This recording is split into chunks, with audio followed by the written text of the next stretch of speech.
Bəs kiməsə bir problem yaratmadan yalan danışmaq günah sayılırmı? Yalan yalnız bir sıra hallarda icazəlidir.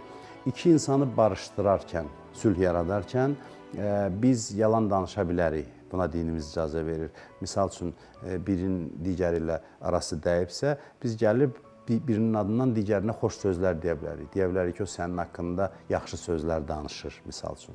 Aranı düzəltmək üçün və yaxud da kiminsə həyatını xilas etmək üçün, ölümdən xilas etmək üçün yalan danışıla bilər.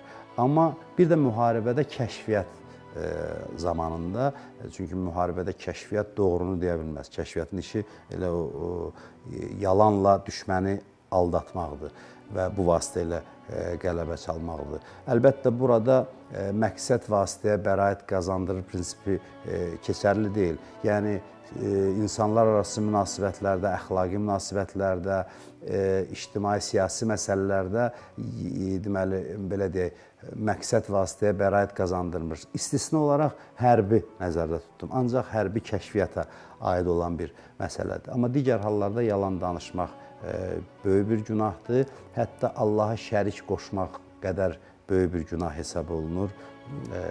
Yəni, bu hədislərdə qeyd olunur ki, bütün pislikləri bir evə yığsaq, onun açarı şərabdır, yalan isə şərabdan da ağır günahdır.